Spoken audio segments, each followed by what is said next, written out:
Story 1. The Unseen Neighbor.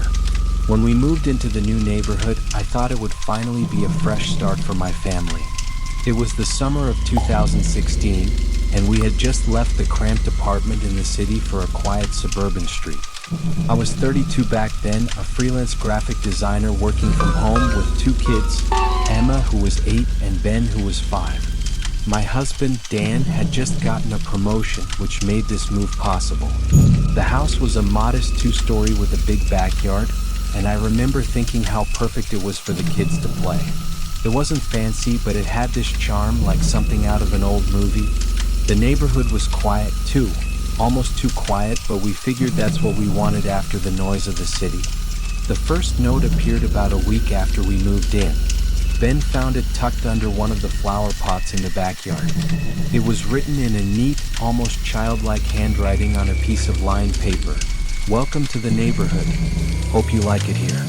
Smiley face. Ben thought it was cute, and honestly, so did I. I assumed it was from one of the neighbors, maybe an older kid trying to be friendly. I even told Dan about it at dinner that night, and we laughed it off. The idea of someone taking the time to leave a note like that felt almost charming, like something that only happened in small towns. But then the notes kept coming.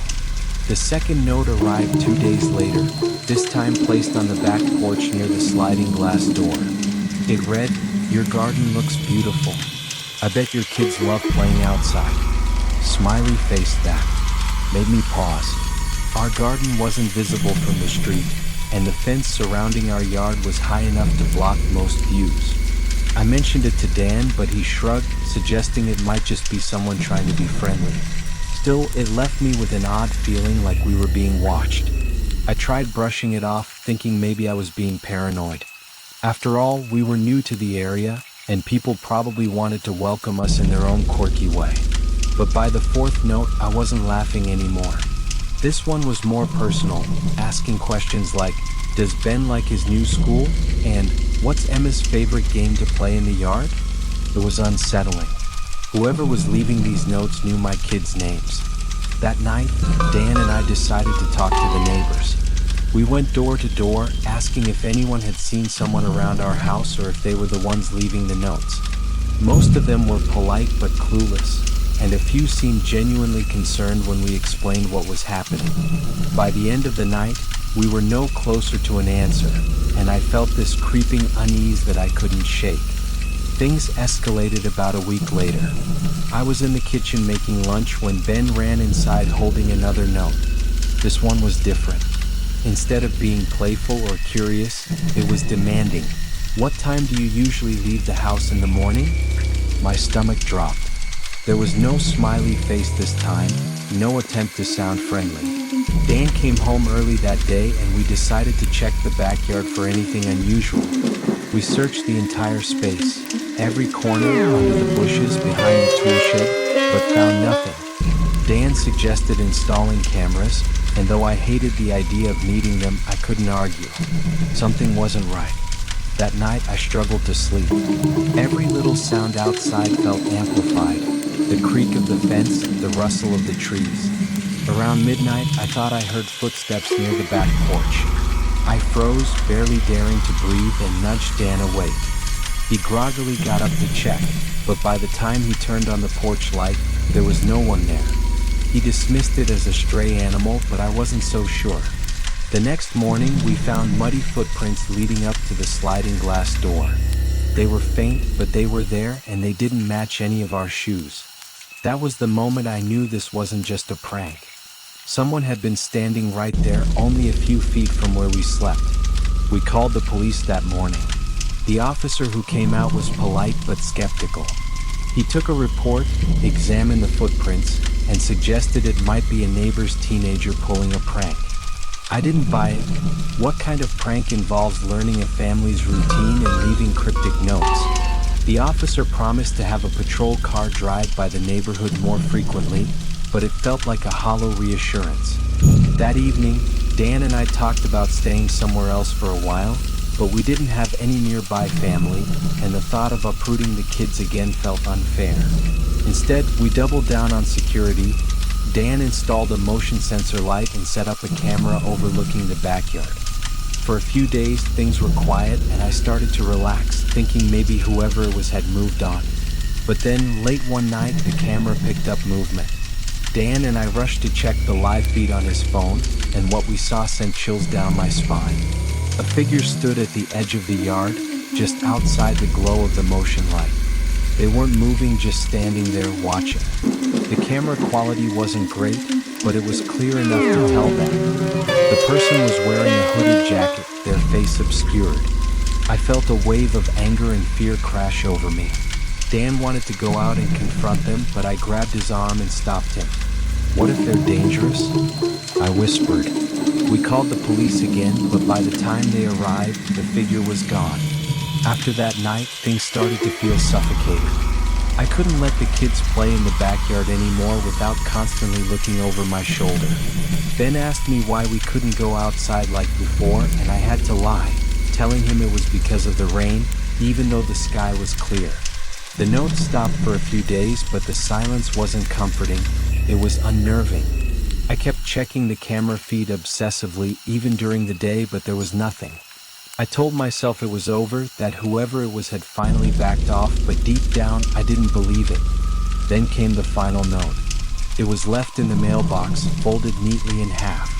Unlike the others, this one wasn't handwritten. It was typed, printed on plain white paper.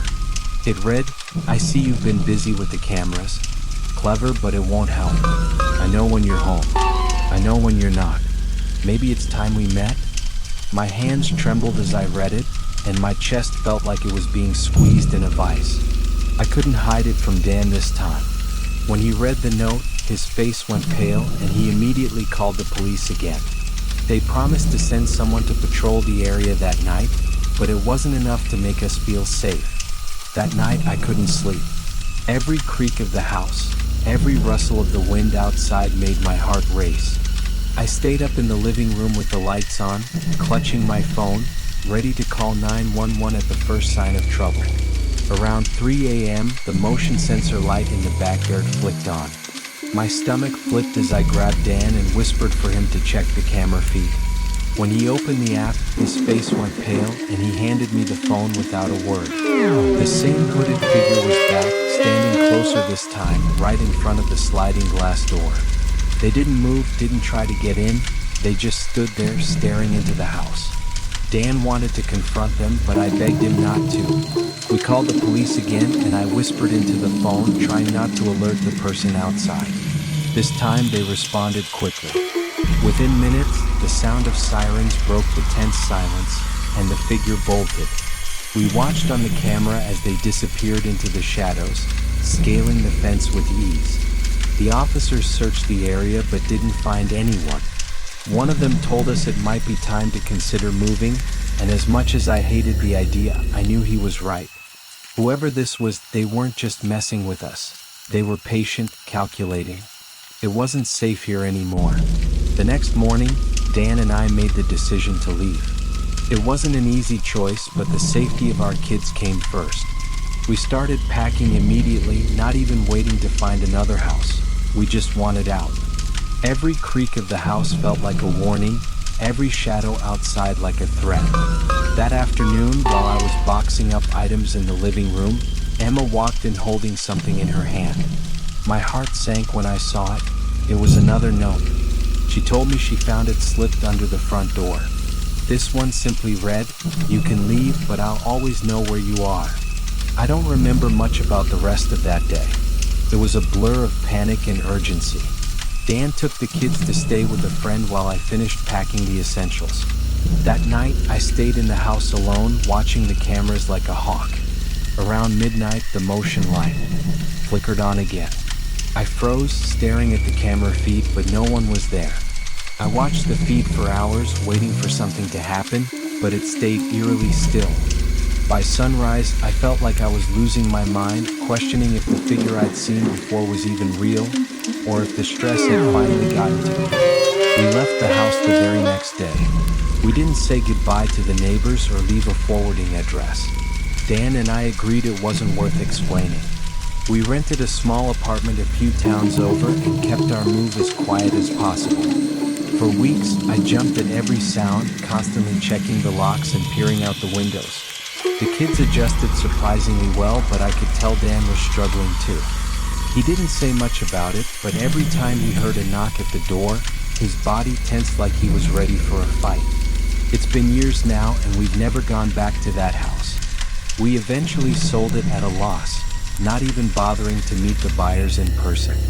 To this day, I don't know who was leaving the notes or why they chose us. There haven't been any new incidents since we moved, but sometimes, late at night, I'll wake up with that same sinking feeling like I'm being watched. I tell myself it's just the memory playing tricks on me, but part of me wonders if it's true, if they really do know where we are. I don't think I'll ever fully relax again. Some things, once they happen, leave a mark that doesn't fade. Story 2. The Wanderer. I've always been a pretty pragmatic guy. Single dad, raising a 6-year-old boy named Ben after my wife passed a couple of years ago. We live in a small, quiet town, the kind of place where nothing really happens. Our house backs onto a stretch of woods that goes on for miles, but it's more peaceful than eerie. At least that's what I thought. I'm the kind of parent who tries to give my kids space to be imaginative, so when Ben started talking about a new friend he met while playing near the tree line, I didn't think much of it. He said his friend was funny, liked to hide and seek, and had a cool jacket. I assumed it was just an imaginary friend. What kid doesn't have one, right? But then little things started nagging at me.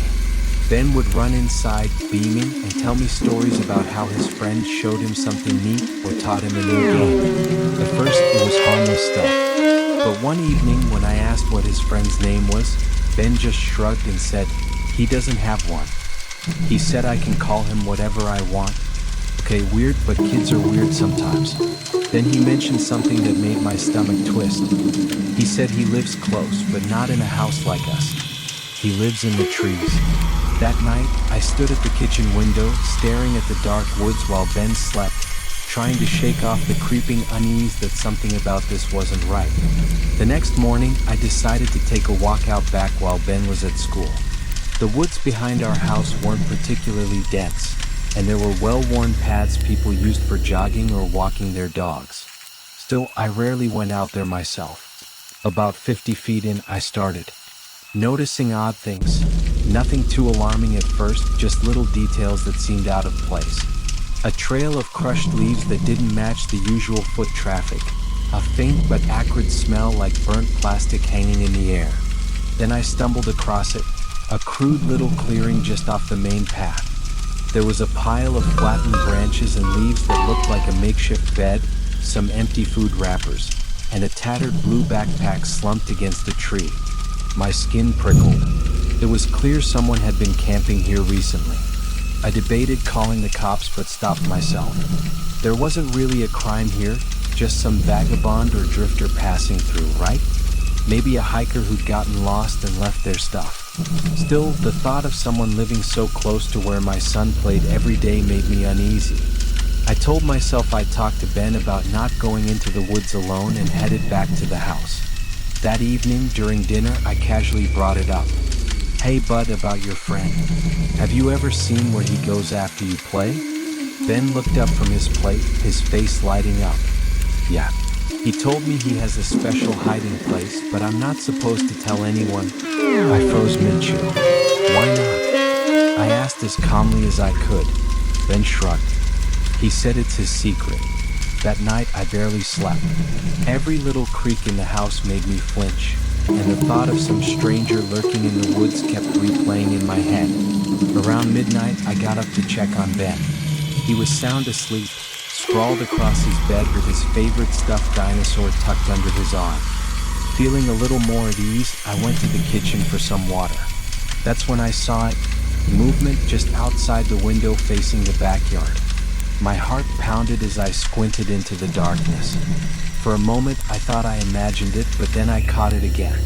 A figure standing at the edge of the yard, just where the grass met the trees. They weren't moving, just standing there watching. I froze, gripping the counter so hard my knuckles turned white. My first instinct was to turn on the floodlight, but something stopped me. Instead, I quietly backed away, grabbing my phone from the table and dialing 911. But when I looked back out the window, the figure was gone. The dispatcher's voice pulled me back to reality, and I quickly explained what I'd seen. They sent a patrol car, but by the time the officer arrived and scanned the area with his flashlight, there was nothing to find. No footprints, no broken branches, nothing. He suggested it might have been a deer or my imagination, but his tone made it clear he thought I was overreacting. Still, he promised to patrol the area for a few nights, just in case. I thanked him and locked every door and window before heading to bed, but sleep didn't come easy. The following day, I couldn't stop thinking about what I'd seen. Maybe the officer was right and it was nothing, but something about it felt wrong. I decided to keep a closer eye on Ben. After school, he went straight to the backyard as usual, carrying his little toy sword and shield like he was heading off on some grand adventure. I sat on the porch, pretending to scroll on my phone while keeping him in sight. He played near the tree line for a while, talking and laughing as though someone else was there. My stomach churned. "Hey Ben," I called out, trying to keep my voice steady. "Who are you talking to, buddy?" He turned around, grinning. "My friend. He said he likes when I visit." I stood up, my pulse quickening. "Why don't you come inside for a snack?" I suggested, walking toward him. But Ben's face scrunched in disappointment. "I can't right now. He wants to show me something cool." That was enough for me.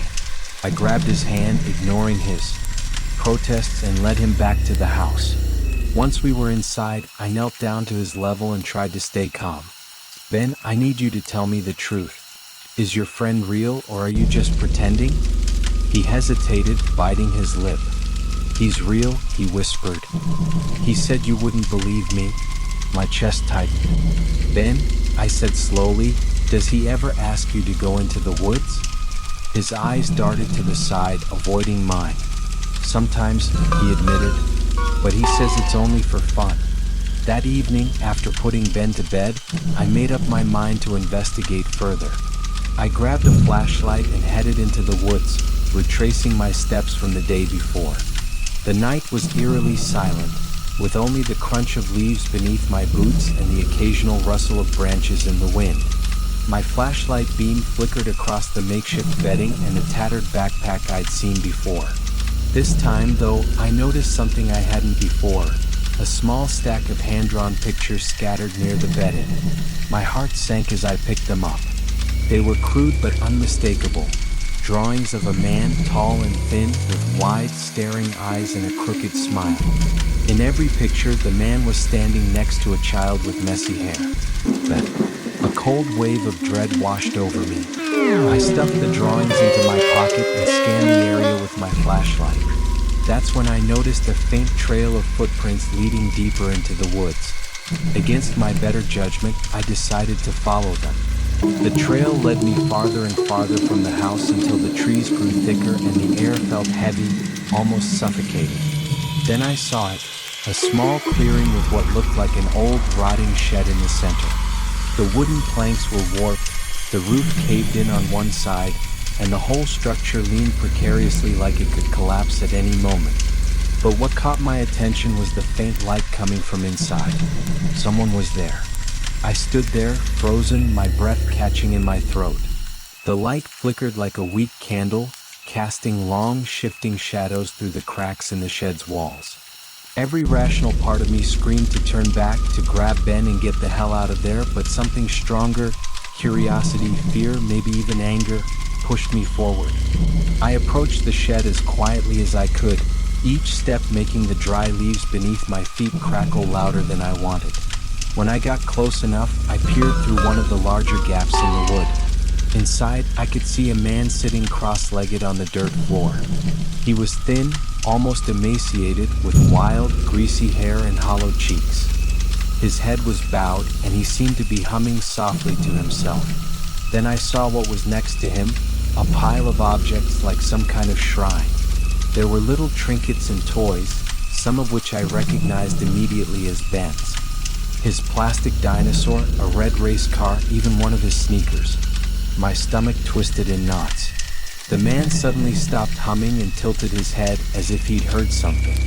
My heart felt like it might explode as I pressed myself flat against the side of the shed, holding my breath. After a few agonizing seconds, I heard shuffling from inside, followed by the sound of footsteps heading toward the door. Panic surged through me and I stumbled back, nearly dropping my flashlight. The door creaked open and the man stepped out into the night, his eyes scanning the darkness. I ducked behind a tree, gripping the flashlight tightly, barely daring to breathe. The man stood there for what felt like an eternity, his head cocked at an unnatural angle, listening. His clothes were ragged and filthy, hanging off his bony frame like they didn't belong to him. Then, in a voice that sent a chill down my spine, he spoke. "I know you're there." The words were soft, almost sing-song, but laced with something predatory. My grip on the flashlight tightened as my mind raced for a plan.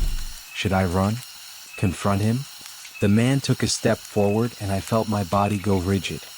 "I don't like when people spy," he continued, his voice now sharper, angrier. "It's rude." I couldn't stay hidden any longer. Summoning every ounce of courage I had, I stepped out from behind the tree, keeping the flashlight raised like a weapon. "Stay back," I warned, my voice trembling despite my best effort to sound firm. His eyes locked onto mine, and for a moment he didn't move. Then, to my horror, he smiled, a wide, unnatural grin that stretched too far across his face. "You shouldn't have come here," he said, almost gleefully. Without thinking, I shone the flashlight directly into his face, and he let out a guttural, inhuman noise, shielding his eyes. I took the chance to run, crashing through the woods as fast as I could, the sound of his laughter echoing behind me. I didn't stop running until I was back in my yard, my chest heaving and legs trembling so badly I could barely stand. I turned back toward the woods, expecting to see him emerging from the darkness, but there was nothing, just the silent trees swaying in the night breeze. My hands were shaking as I fumbled with the back door, locking it the moment I was inside. I double-checked every window and door in the house, my mind racing. What was that man doing out there? And why did he have Ben's things? I crept upstairs to check on my son, my heart pounding. Ben was fast asleep, his small chest rising and falling peacefully. I sat down beside him, running a hand through his messy hair, silently vowing to protect him no matter what. The next morning, I called the police again, this time insisting they come back to search the woods.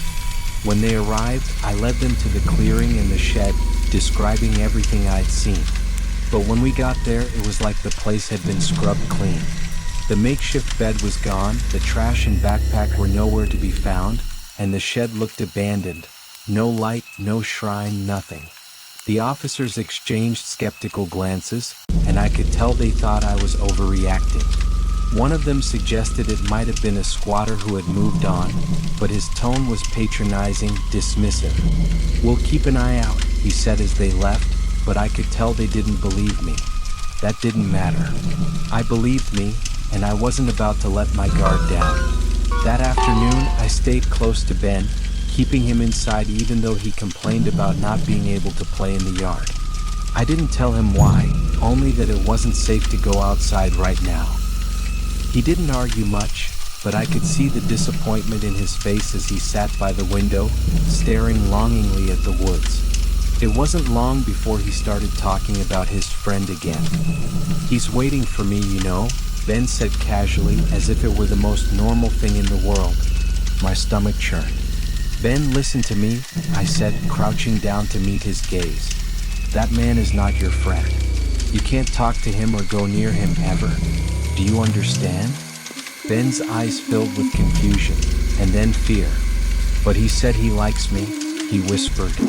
"He said he wants to show me something really special." That night I couldn't rest. Every sound outside the house made my skin crawl. Every shadow felt like it was hiding something. Around midnight, I heard it, a faint tapping at Ben's bedroom window. My heart stopped. I grabbed the flashlight and crept toward his room, my pulse hammering in my ears. When I got there, Ben was sitting up in bed, staring at the window with wide, frightened eyes. "He's here," he whispered. I swallowed hard and moved to the window, shining the flashlight outside. At first, I saw nothing but the backyard, still and empty. But then, just at the edge of the trees, I caught a glimpse of him. He was standing there again, his crooked smile visible even in the dim light, one hand raised in a slow, deliberate wave. I yanked the curtains closed and turned to Ben, my voice low but firm. "Stay here. Don't move. I'll be right back." He nodded, clutching his stuffed dinosaur tightly.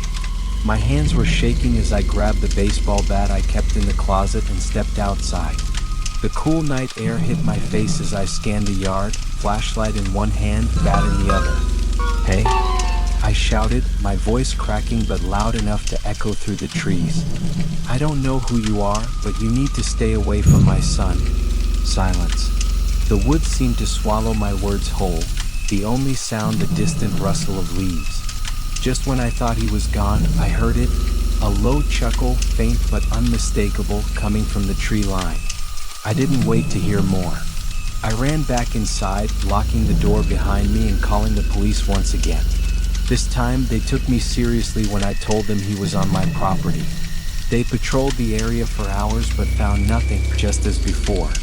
In the days that followed, I kept Ben indoors and made arrangements to move out of the house as quickly as possible.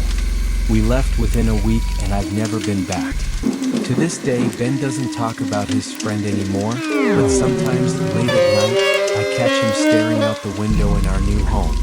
When I ask him what he's looking at, he just shrugs and says, "Nothing," but I can't help feeling like he's still out there somewhere waiting. Story 3. The Break-In. I never thought I'd find myself back in my childhood bedroom at 27. After losing my job in the city, I didn't have many options, so I packed up my tiny apartment and moved back in with my parents. It was humbling but comforting too. The familiar creaks of the house and the smell of my mom's cooking felt like a warm hug during a tough time. That night started like any other. I was on my old bed, surrounded by cluttered boxes I still hadn't unpacked, working on my laptop. The soft glow of my desk lamp barely lit the room, and everything outside my window was a black void.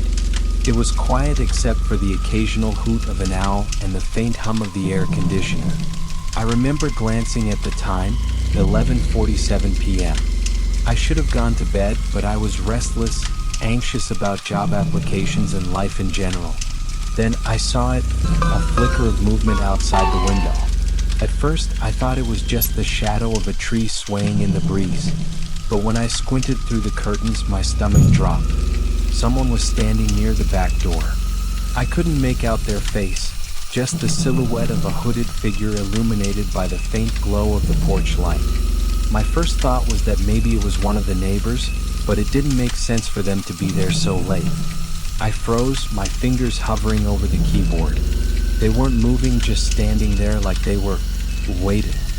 I tried to convince myself it was nothing, but my heart was hammering in my chest.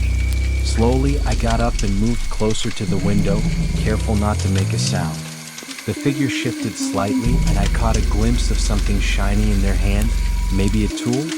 Panic set in. My parents were already asleep, and the house felt so much bigger and emptier in that moment. I backed away from the window, my breath shallow, and grabbed my phone from the bed. I couldn't think straight. Should I call my dad? The police? Was I overreacting? My fingers shook as I typed out a message to my mom, but before I could hit send, I heard it, the faint rattle of the back door handle. That sound made everything so real. I immediately dialed 911 and whispered into the phone, trying to explain what was happening without alerting the person outside. As I spoke, I crept out of my room and down the hallway, heading for my parents' bedroom. The dispatcher kept asking me questions. My address, how many people I'd seen, but all I could focus on was that rattling sound, now louder and more persistent. It was like whoever was out there didn't care if they were heard anymore. I reached my parents' room and shook my dad awake, gesturing frantically for him to stay quiet. He groggily sat up, but before I could explain, we heard the sound of glass shattering. The shattering glass felt like an alarm bell going off in my chest. My dad immediately sprang out of bed, his face shifting from confusion to grim determination. He motioned for me to stay put as he grabbed the metal baseball bat he kept in the corner of the room. My mom had woken up by then too, clutching the blanket with wide, fearful eyes.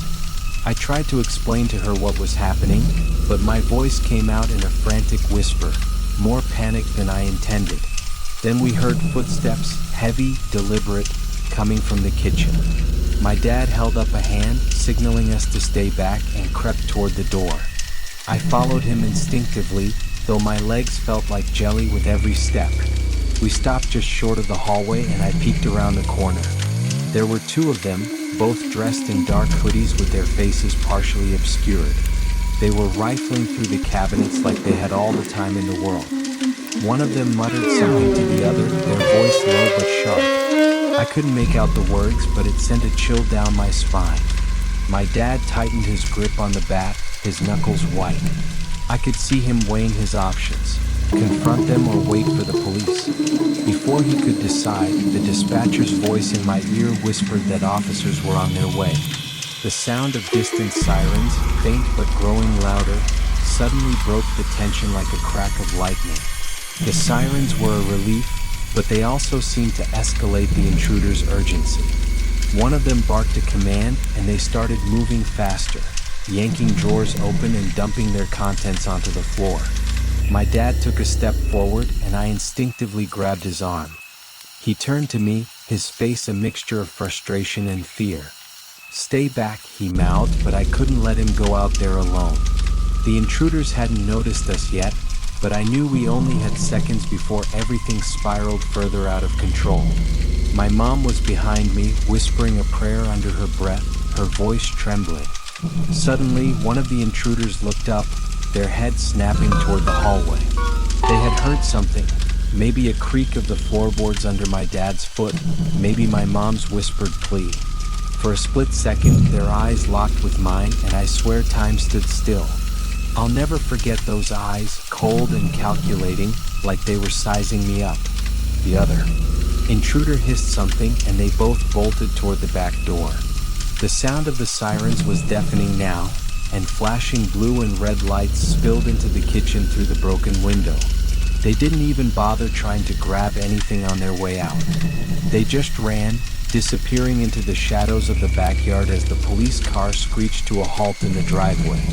The police officers moved quickly, guns drawn as they swept through the house. My dad and I stayed frozen in place, the adrenaline still surging through us. One of the officers asked if everyone was okay, while another shone a flashlight over the shattered glass and the chaos in the kitchen. My mom was sobbing quietly now, holding on to my dad like a lifeline. I could barely form coherent sentences as I tried to explain what had happened. The officers nodded, their faces calm but serious, and assured us they'd do a full sweep of the property. They asked if we'd noticed anything unusual leading up to the break-in, but in that moment, my mind was blank. It wasn't until the police started pointing things out that we realized the intruders had been scouting the house for days. The officer near the back door motioned us over to show us small, subtle scratches on the lock.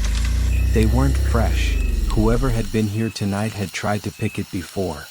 Another officer found what looked like scuff marks on the outside windowsill, like someone had tried to climb up. The most chilling discovery was in the garden. Our motion sensor light had been tampered with. The bulb was twisted just enough that it wouldn't come on. None of us had noticed any of this, and that realization hit me like a punch to the gut. They had been watching us, learning our routines, waiting for the perfect moment to strike. That night, after the police left, we couldn't bring ourselves to go back to sleep. My dad stayed up, pacing the living room with his bat still in hand, while my mom and I huddled together on the couch.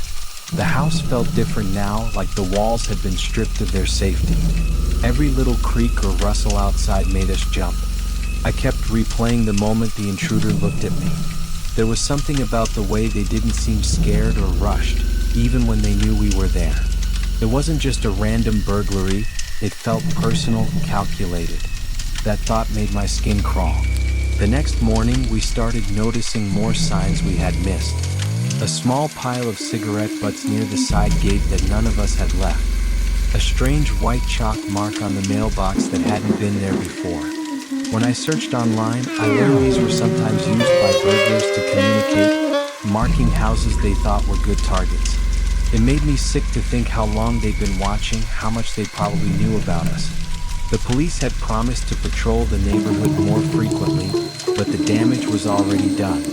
It felt like a violation not just of our home but of our sense of normalcy. We spent the rest of the day trying to make the house feel secure again.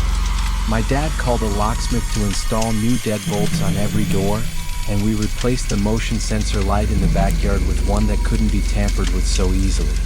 My mom insisted on putting up security cameras, which I agreed was a good idea, even though the sight of them made the house feel more like a fortress than a home. Every time I glanced out the window, I half expected to see someone standing there watching us. My stomach knotted at the thought that whoever had broken in might come back. That night I barely slept. Every sound seemed amplified in the darkness, the groan of the old pipes, the rustle of leaves outside. My heart would start racing at every creak, and I'd have to remind myself to breathe. Around 3 a.m., just as I was starting to drift off, I thought I heard faint footsteps outside my window. My body went rigid and I held my breath, straining to hear. Was I imagining it? Or had they really come back? I grabbed my phone and tiptoed to the window, but when I peeked out through the curtain, there was nothing but the empty backyard. I stayed awake the rest of the night, watching the shadows stretch and shift across the walls. My nerves stretched to their breaking point. The following days were tense. Every time the doorbell rang or a car slowed down near the house, my mom would jump, clutching her chest like her heart might give out. My dad started carrying the baseball bat everywhere, even when he went to check the mailbox.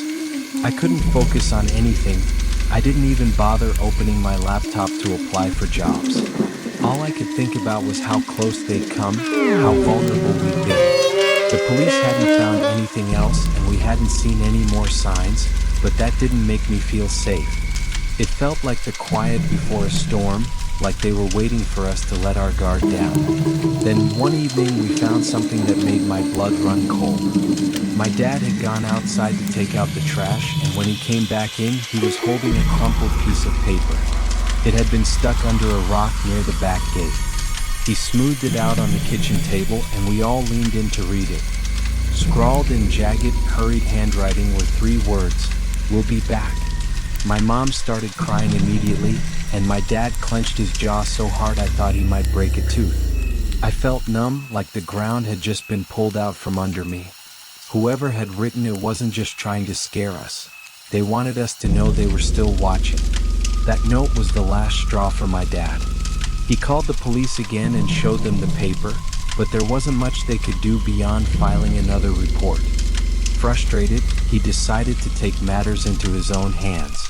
That weekend, he installed more cameras, floodlights that lit up the entire backyard, and even a loud alarm system that would trigger if anyone tampered with the doors or windows. My mom barely slept, and neither did I. Every night, I kept one ear open, listening for anything unusual, ready to hit the panic button on the new alarm.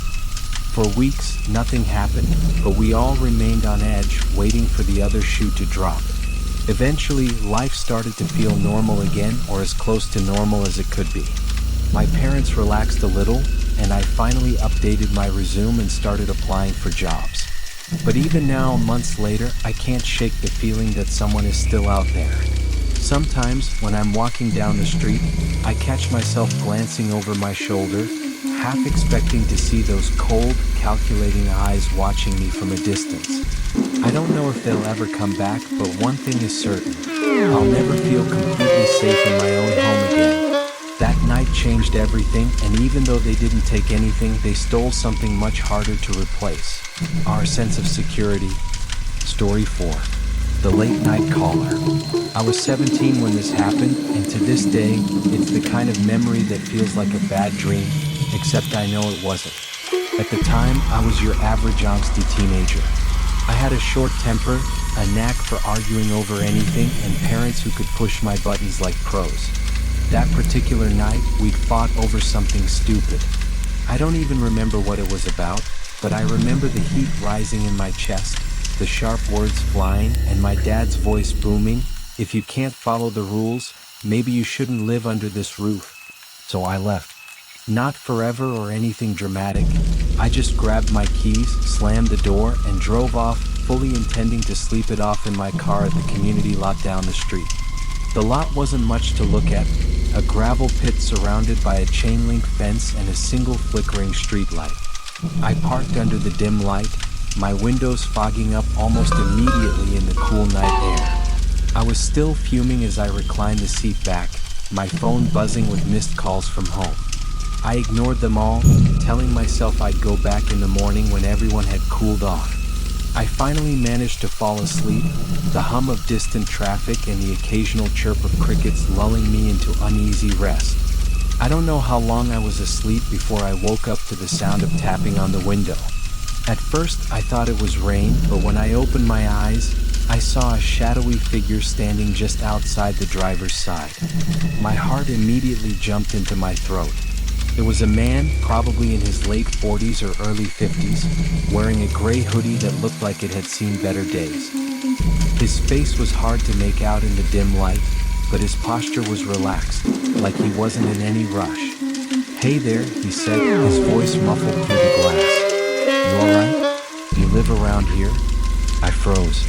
Every cautionary tale I'd ever heard about strangers rushed to the forefront of my mind.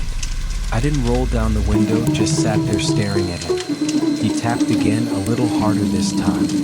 "It's late," he continued. "I'm a neighbor. Just wanted to make sure you're okay. You shouldn't be out here alone." Something about the way he said it didn't sit right with me. His tone was too casual, too rehearsed. I glanced at my phone, but the battery was almost dead, just 3% left. My gut told me not to engage, so I mouthed, "I'm fine," hoping he'd take the hint and leave. "You didn't?" He leaned closer to the window, pressing his hand against the glass like he was trying to see better inside. "Come on," he said, his tone shifting slightly. It wasn't friendly anymore. There was something sharper in it, like impatience. "It's not safe for you out here. Open the door and let me help." My stomach dropped. I wasn't a small kid, but I felt completely powerless sitting there, trapped in this little bubble of metal and glass. My hand instinctively went to the door lock, just to double check it was secure. The man noticed the motion and let out a dry laugh. "Oh, don't worry, I'm not gonna hurt you. Just trying to help." At this point, my brain was screaming at me to do something, anything, but my body wouldn't cooperate. I stayed frozen in my seat, my eyes darting around the lot. There was no one else in sight, no cars driving by, no houses close enough to call for help. The man took a step back and stood there for a moment, like he was deciding what to do next. Then he started circling the car, slow and deliberate. I could hear the crunch of gravel under his boots. As he moved and my chest tightened with every step, he disappeared behind the car, and for a few seconds I couldn't see him at all. That was somehow worse than when he was right in front of me. I gripped the steering wheel so hard my knuckles turned white, trying to figure out my next move. Every second felt like an eternity as I strained to hear his footsteps. Then, out of nowhere, there was a sharp knock on the passenger side window. I jumped so violently that I banged my knee against the dashboard. There he was again, crouching slightly to peer inside. "What are you so scared of?" he asked, his voice almost teasing now. "I just want to talk." My breath came in shallow gasps, and my hands were trembling as I reached for my phone. I thought about calling the police, but with the battery nearly dead, I couldn't risk the call dropping before I could give them my location. Instead, I did the only thing I could think of. I started the car. The engine roared to life, breaking the heavy silence of the lot. His face changed in an instant. The calm, almost friendly demeanor was gone, replaced by something darker, angrier. He stood up straight and took a step back, but he didn't leave. Instead, he planted himself firmly in front of the car, daring me to move. I couldn't believe it. Who does that? My heart was pounding so hard I could feel it in my ears. "Get out of the way," I shouted, my voice cracking. He didn't budge, just stared at me with this twisted grin that made my skin crawl. For a moment, I hesitated, unsure of what to do. I didn't want to hurt him, but every instinct in my body told me I couldn't just sit there waiting to see what he'd do next. His grin widened as if he could sense my indecision. Then, without warning, he slammed his hands down on the hood of the car, hard enough to make me jump. "You think you can just ignore me?" he shouted, his voice echoing through the empty lot. I slammed the car into reverse, the tires spinning on the gravel as I backed up just far enough to get around him. He didn't try to stop me, he just stood there watching as I turned the wheel and sped toward the exit. I thought that would be the end of it, but as I glanced in the rearview mirror, my stomach dropped. He was running after me. Not walking, not jogging, full-on sprinting, his arms pumping like he was in some kind of race. The lot wasn't far from the main road, but in that moment, it felt like miles. My hands were shaking so badly I could barely keep the wheel steady, but I didn't dare slow down. As I reached the street, I looked back again, half expecting him to still be chasing me. He was gone. Just like that. The lot was empty, the faint glow of the street light casting long shadows over the gravel. It didn't make sense. He couldn't have disappeared that fast. Could he? I didn't stop driving until I was several blocks away, pulling into a gas station parking lot where there were bright lights and people. My chest was heaving and my head was spinning as I tried to make sense of what had just happened. Who was that guy? Why was he so insistent on getting me to open the door? And how did he vanish like that? I sat there for what felt like forever, gripping the steering wheel and watching the entrance to the gas station like he might appear again. A part of me wanted to go home and forget this ever happened, but I couldn't shake the feeling that he wasn't done with me. Just as I was convincing myself that I was safe, my phone buzzed. I nearly dropped it in surprise. It was a text from an unknown number. The message read, "You shouldn't have left." My blood ran cold. I didn't even know how he could have my number. It wasn't like I had talked to him or given him any information. My first thought was that it had to be some kind of coincidence, maybe just a cruel joke. But then another message popped up. "I'll see you soon." My hands started shaking so badly I could barely hold onto the phone. Every nerve in my body was screaming at me to leave, but where would I go? Felt like no place was safe. Panic took over and I decided to drive straight home. Whatever argument I'd had with my parents felt so small now, like it belonged to a completely different world. As I pulled into my driveway, I half expected to see him there, waiting for me, but everything was quiet. The porch light was on, and the curtains in the living room were drawn shut, just as I'd left them. I locked the car doors before I even got out, scanning the street as I made a mad dash for the front door. Once inside, I bolted every lock, flipped every switch, and checked every window twice. My parents were asleep, and for once, I didn't wake them up. What would I even say? I couldn't explain what had happened without sounding insane. But the night wasn't over. I tried to sleep, but every time I closed my eyes, I heard his voice, saw his twisted grin, felt the pounding of his fists on the hood of my car. I left my phone on the nightstand, its dim glow the only light in the room. Just as I started to drift off, it buzzed again. I didn't want to look, but curiosity, or maybe fear, won out. The message was short, "Look outside." My heart stopped. I didn't want to believe it, but I had to know. Slowly, I got up, inching toward the window with every muscle in my body screaming at me to stop. When I peeked through the blinds, my breath caught in my throat. There, under the street light, was a shadow, a figure. I stumbled back from the window, my heart racing so fast I thought I might pass out. He wasn't moving, just standing there in the faint glow of the street light like he was waiting for something, or someone. My mind raced with questions, but none of them had answers. How did he find me? Why was he doing this? I wanted to scream for my parents, to call the police, but something about the way he just stood there, calm and deliberate, made me feel like it wouldn't matter. It was like he knew every move I could make and had already planned his next step. I crouched behind the bed, trying to control my breathing as my pulse thundered in my ears. Minutes passed, but they felt like hours. I peeked out the window again, hoping, praying that he'd be gone. But he wasn't. This time, he wasn't standing under the streetlight. He was closer, halfway up the driveway.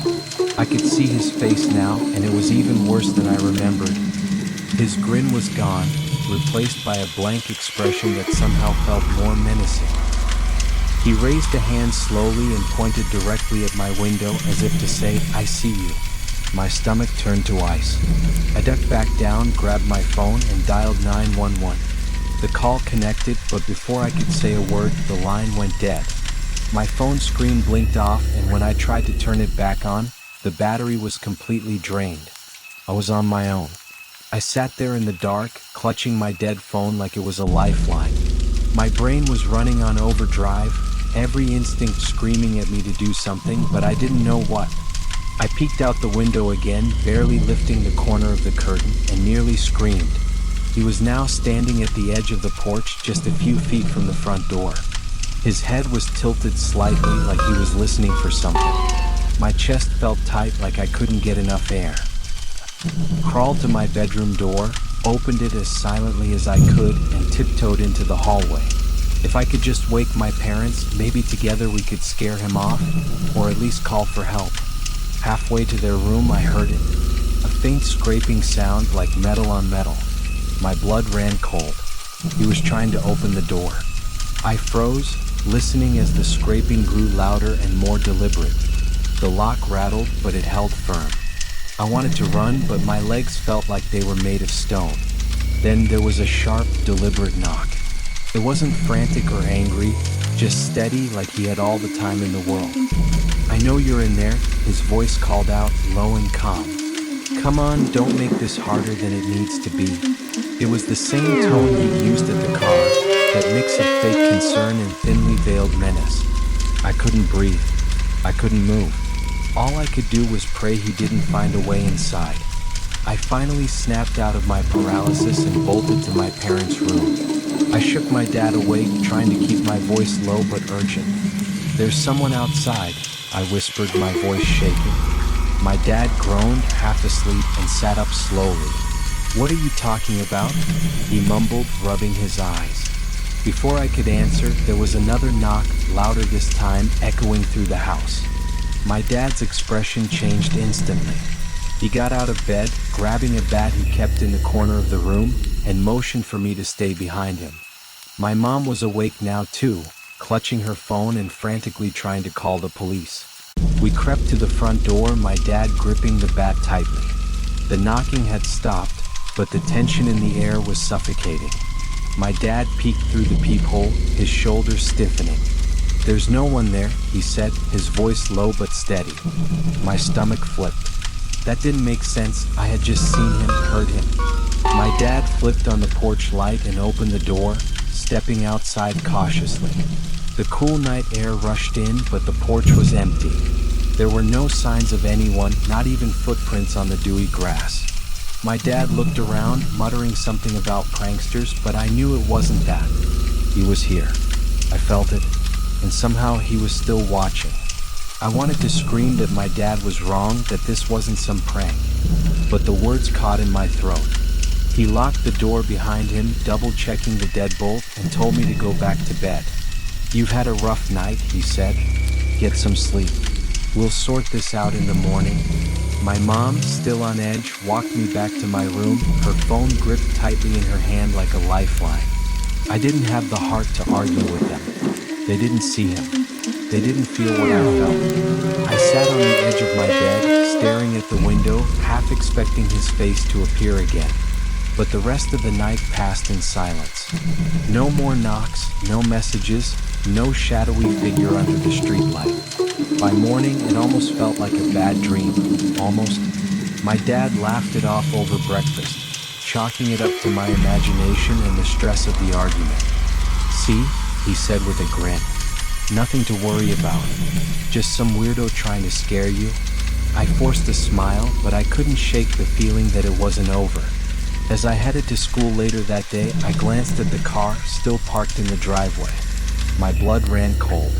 Scratched into the driver's side door in jagged letters were the words, "See you soon." Story 5. The Harmless Stranger. I guess I should start by explaining how we ended up at that cabin in the middle of nowhere. My name's Jake, and this happened about 3 years ago during a long weekend in October. It was me and 4 friends, Nick, Sarah, Lauren, and Marcus. We rented the place because we wanted a break from city life, a chance to unwind without the constant hum of traffic or the glare of neon lights. The cabin was perfect, rustic, surrounded by towering pines, and just remote enough to feel like we were truly off the grid. None of us were hardcore outdoorsy types, but we figured it'd be fun to spend a couple of nights grilling, playing cards, and swapping stories by the fire. The first night felt like exactly what we needed until he showed up. We were in the middle of our second round of poker when we heard a knock at the door. It startled us because, well, we weren't expecting anyone. Lauren joked that it was probably a forest ranger warning us about fire hazards or something. But when I opened the door, it was this man. He looked to be in his late 40s or early 50s, wearing a weathered flannel shirt and mud-stained boots. His face was sun-worn, the kind of tan you get from years of working outside, and he had this almost too friendly smile. "Hey there, neighbors," he said, tipping an old baseball cap. "Just thought I'd stop by and let you folks know we've had a bear wandering the area. Nothing to worry about, but it's good to stay cautious." He had this laid-back, almost disarming tone, but something about the way he lingered on the porch made me uneasy. We thanked him for the heads up, and Sarah asked if the bear had been spotted recently. "Couple of nights ago," he replied, scratching at the stubble on his chin. "It's a big one too. Likes to hang around trash bins and sniff out food. Just keep an eye out, especially at night." He gave us a short wave before heading back into the woods, his boots crunching against the gravel. Nick closed the door, muttering something about how weird it was to have a stranger just show up like that, especially so late. We tried to shake it off, but the encounter left an odd tension in the air. For the rest of the night, every snap of a twig or rustle of leaves outside made my skin crawl. We laughed it off as paranoia, city kids not used to the sounds of nature. Still, I couldn't help but double-check the locks before heading to bed. The next morning, I was the first to step outside. The air was crisp, the sky a pale blue streaked with faint clouds. I stretched, letting the coolness wake me up, but then I noticed something that made my stomach drop. Footprints in the dirt. Not paw prints, human footprints. They weren't ours. The pattern was from heavy boots, the kind you'd wear for hiking or working outdoors. The tracks circled the entire cabin, weaving between trees and looping back near the porch. My heart started racing as I called the others to come look. Nick tried to brush it off, saying it was probably just the guy from last night checking on us, but the rest of us weren't convinced. Why would he be creeping around after dark, walking in circles? And why hadn't he knocked again if he had a reason to stop by? The unease lingered throughout the morning. We decided to keep busy, hoping it would distract us. Marcus and I chopped wood for the fire while Sarah and Lauren prepped lunch. But the tension was impossible to ignore, especially when we spotted fresh boot prints near the edge of the woods later that afternoon. This time, they didn't circle the cabin. They seemed to come from the direction of the neighbor's property and stopped abruptly about 20 feet from our fire pit. "Maybe he's just keeping an eye out for us," Nick offered, though even. He sounded unsure. The guy did warn us about a bear, but the explanation didn't add up. If he wanted to check on us, why didn't he come over or call out? It felt like we were being watched, and it made my skin crawl. Things escalated that evening. Just as the sun dipped below the horizon, painting the sky in deep orange and purple, there was another knock at the door. This time, no one rushed to answer it. We exchanged uneasy glances, waiting for whoever it was to leave, but the knock came again, louder, more insistent. Finally, Marcus walked over, opened the door a crack, and there he was, the same man from the night before. Only this time he wasn't smiling. He was holding an old hunting rifle, the barrel resting casually against his shoulder. "Figured you might need this," he said, his voice flat, "in case the bear comes by." His tone was different now, less friendly, more matter-of-fact. We were frozen, unsure how to respond. Lauren finally managed to stammer out, Thanks, but we're fine." But he didn't leave. Instead, he leaned against the door frame, his eyes scanning the room like he was taking inventory. The man's gaze lingered on each of us before he finally spoke again. "You're sure? It's better to have it and not need it." His voice was calm, but there was an edge to it now, something unsettling. Nick stepped forward, trying to defuse the tension. "Thanks, really, but we got things under control." The man shrugged, letting out a low chuckle. "Suit yourself," he said, resting the rifle against the porch railing. "I'll leave it here just in case." Then, without another word, he turned and walked back into the woods, disappearing into the trees as if he'd never been there. None of us knew what to say. The rifle, an old beat-up thing with scratches along the stock, seemed to pulse with an unspoken threat. Marcus locked the door, muttering, "What the hell is wrong with this guy?" We all felt it. His visits weren't about a bear. But what did he want? That night, we decided to stay up together, too uneasy to sleep. We brought the rifle inside just in case, but none of us touched it. The atmosphere in the cabin was tense, every noise outside making us jump. Around midnight, the power went out. At first, we thought it might have been a trip breaker, but when Marcus and I went to check the fuse box outside, we saw something that made my blood run cold. The wires leading to the cabin had been cut, cleanly like with a knife. My flashlight beam caught something else too, boot prints leading away from the box and toward the woods. We bolted back inside, slamming the door behind us. "This isn't random," Sarah whispered, her voice shaking. "He's messing with us." No one argued. We all knew she was right. But the real question was why, and how far he'd go. We decided to barricade the doors and windows, pushing furniture against them to feel some sense of control. The cabin wasn't big, just one main room with a tiny kitchen, a bathroom, and 2 bedrooms. The walls felt like they were closing in on us as we sat in the dark, huddled around a single lantern. Every creak of the floorboards, every gust of wind against the windows felt amplified. Lauren kept glancing at the rifle, her hands trembling. "What if he comes back?"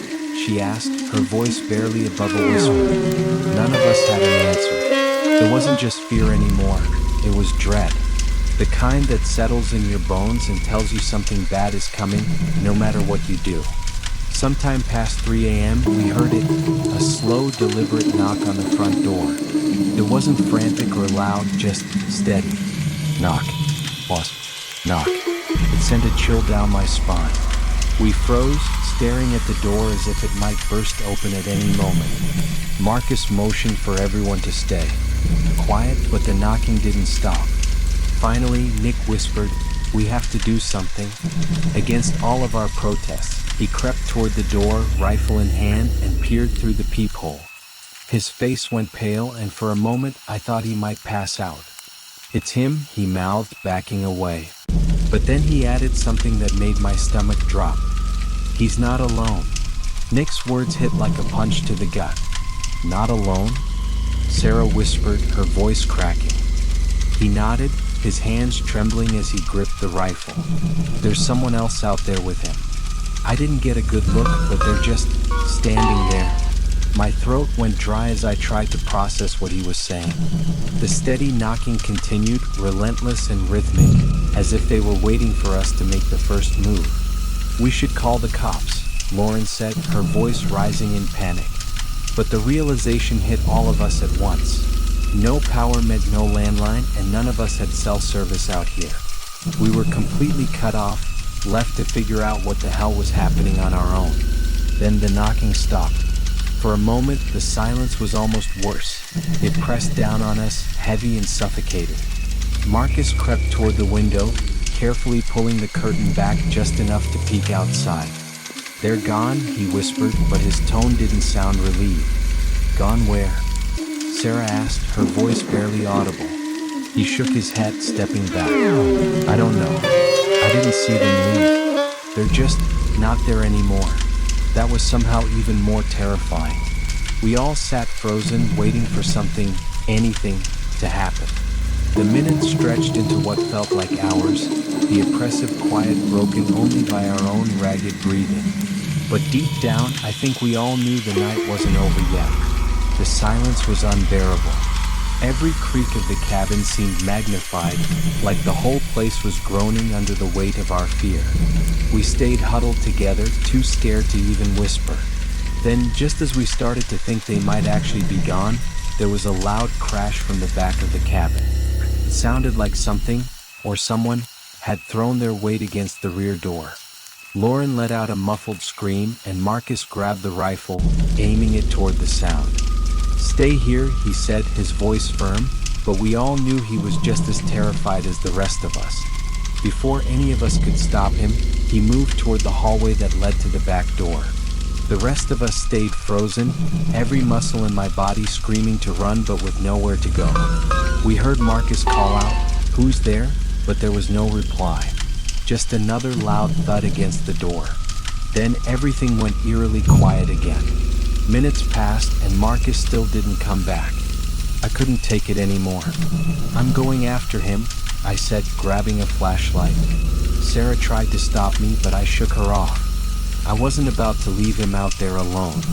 The hallway felt impossibly long as I moved toward the back, my pulse pounding in my ears. When I reached the door, I saw the source of the noise. A chair had been wedged against it, like someone had tried to force their way in but then stopped. But Marcus wasn't there. I shined the flashlight around, my hands trembling. "Marcus?" I called out, my voice cracking. No answer. He was gone. Panic surged through me as I turned back toward the main room. "Marcus is gone," I shouted, my voice echoing in the stillness. The others rushed toward me, their faces pale with fear. "What do you mean gone?" Sarah demanded, clutching Lauren's arm like a lifeline. "I mean he's not here. I don't know where he went." My breathing was ragged, the words tumbling out faster than I could think. Nick took the rifle from me, his jaw set, though his hands were shaking. "We need to stick together," he said firmly. "No more splitting up." None of us argued. The walls of the cabin, which had felt so small earlier, now seemed like they were closing in, trapping us in with the unknown. Suddenly there was movement outside, footsteps, heavy and deliberate, crunching through the leaves. They circled the cabin, slow and steady, like whoever, or whatever it was wanted us to know they were there. "It's them," Lauren whispered, tears streaming down her face. "They're playing with us." The footsteps stopped just outside the front door. We held our breath, waiting for the knock, but instead came a voice, low, calm, and unmistakably familiar. "Everything okay in there?" Was the man. "You all seemed a little jumpy earlier. Thought I'd check on you." My blood turned to ice. He didn't sound concerned. He sounded amused. Nick raised the rifle, aiming it at the door as if expecting the man to burst in. But he didn't. Instead, we heard him laugh, soft and chilling. Then silence. We didn't dare move. The silence stretched on, suffocating and absolute. Finally, Nick whispered, "We can't stay here." He's not going to stop. It was the truth and we all knew it. Grabbing what little we could, we decided to make a run for the car parked out front. Nick held the rifle, leading the way while the rest of us stayed close behind. The porch creaked under our weight as we stepped outside, the flashlight beam cutting through the thick darkness. The woods loomed around us, every shadow a potential threat. And then we saw it, Marcus's hat lying in the dirt near the edge of the trees. "Marcus," Sarah cried out, her voice breaking, but Nick pulled her back. "We have to go. Now." We piled into the car, hearts pounding, and Nick turned the key. The engine roared to life, but as the headlights swept across the cabin, we saw them. Two figures standing at the tree line, one unmistakably the man, the other Marcus. He stood motionless, his face pale and expressionless, like he wasn't really there. "Marcus," I shouted, but he didn't respond, didn't even flinch. The man raised his hand in a slow, deliberate wave, that same unsettling smile plastered on his face. "Go?" Lauren screamed, and Nick floored it, the tires kicking up gravel as we sped down the dirt road. No one spoke until we were miles away, the cabin and its horrors fading into the night. To this day, we never found out what happened to Marcus, or why that man targeted us. But sometimes, late at night, I swear I can still hear that steady, deliberate knock.